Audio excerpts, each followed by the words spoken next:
السلام عليكم. النهاردة إن شاء الله هعمل معاكم التحلية التركية الجديدة اللي طالعة ترند. تحلية سهلة وسريعة بتتحضر في 10 دقايق، مكوناتها بسيطة جدا. يلا بينا نسمي الله ونشوف هنعملها ازاي.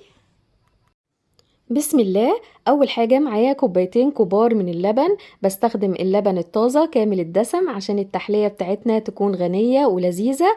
لو حابين تستخدموا اللبن المعلب مفيش مشكلة. وبضيف معلقتين كبار من السكر.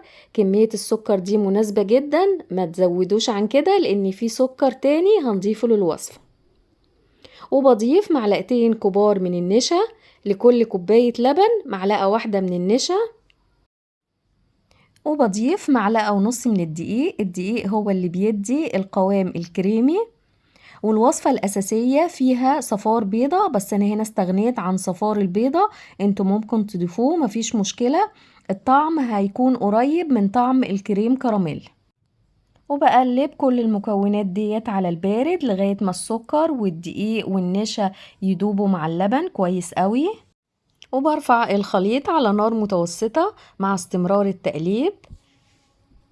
وأول ما الخليط بيبتدي يسخن وقبل ما يدخل في مرحلة الغليان بضيف له معلقة صغيرة من الفانيليا مع استمرار التقليب عشان الخليط ما يعملش تكتلات ويفضل كريمي. وبضيف معلقة كبيرة من القشطة وش اللبن، ودي اختياري ممكن تستغنوا عنها، بس بتدي طعم خطير، بتدي طعم غني ولذيذ جدا للكريمة أو المهلبية بتاعتنا.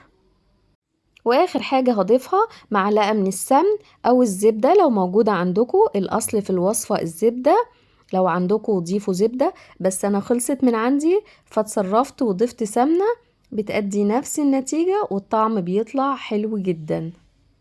وبستمر في التقليب لغاية الخليط ما يبتدي يغلي والقوام يتقل، بيكون شبه قوام المهلبية بس اخف شوية، انا مش عايزاه يتقل قوي.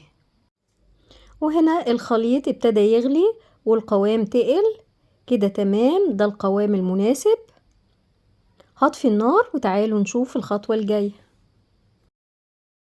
دلوقتي معايا طاسة رفعتها على النار، اهم حاجة الطاسة تكون من نوع الغير قابل للالتصاق، استخدموا جرانيت او التيفال. وهحط فيها 3 معالق كبار من السكر البودرة، بنخل السكر الاول عشان ما يكونش فيه تكتلات. ممكن تستخدموا سكر حبيبات، بس السكر البودرة أفضل، بيكون مدة كرملته أقل وبيسيح أسرع من السكر الحبيبات. النار في المرحلة ديت بتكون متوسطة، وبسيب السكر يتكرمل من غير ما أحط المعلقة، بكتفي إن أنا برفع الصينية وهزها كده يمين وشمال. أول ما بيبتدي يكرمل ويسيح بالشكل اللي انتوا شايفينه ده، بهدي النار خالص وابتدي بقى أقلب بالمعلقة. اول ما السكر بيسيح وبيتكرمل كله خلاص كده بهدي النار تحته جدا، بخليها شمعة، مش عايزاه ياخد لون اكتر من كده عشان ما يتحرقش ويمرر معايا. وبضيف دلوقتي على الكراميل كبشة كبيرة من المهلبية، وبقلبها مع الكراميل لغاية ما تختلط بيه كويس. لو انتي بتقلبي لقيتي الكراميل اتجمد، ما تقلقيش، هو هيرجع يفك تاني مع المهلبية السخنة والنار تحته هادية. وبوزع الطبقة كويس في الطاسة وهنزل فوقها بباقي المهلبية وبوزعها على طبقة الكراميل كويس، وهسيبهم على نار هادية مدة 5 دقايق لغاية ما يبتدوا يغلوا مع بعض بالشكل ده. خلاص كده تمام، بقت جاهزة، هطفي النار.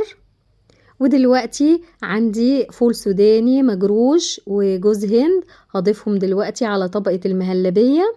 حطي اي مكسرات موجودة عندك، ولو مفيش سيبيها سادة كده، هي جميلة مش محتاجة حاجة.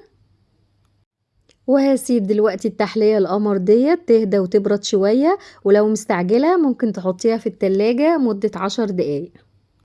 وهنا بعد ما بردت هبدأ بقطعها بمعلقة سيليكون بالراحة كده.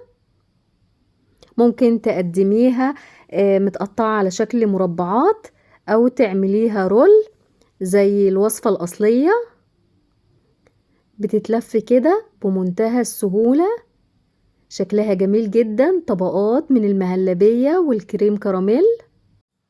تحلية لذيذة وسهلة وشكلها شيك في التقديم. ممكن لو حابين تعملوا مهلبية في الأطباق وتحطوا فوقيها صوص الكراميل وتزينوها بالمكسرات، هتديكوا نفس الطعم. وهنا عملت قطعة لنفسي وزينتها بالمكسرات. اتفضلوا معايا ادوق الترند اللي قالب الدنيا واقول لكم رأيي. طعمها حلو، لذيذة جدا، خفيفة، طبقات من اللذاذة كده ترطب على القلب. انا مش قادرة اوقف، خلصت القطعة كلها. جربوها هتعجبكم جدا، ونصيحة اعملوها في اطباق لان قطعة واحدة مش هتكفي وهيطلبوها منك تاني. انا عملتها تاني يوم بس عملتها في اطباق لاني عجبتهم جدا، بجد طعمها خطير.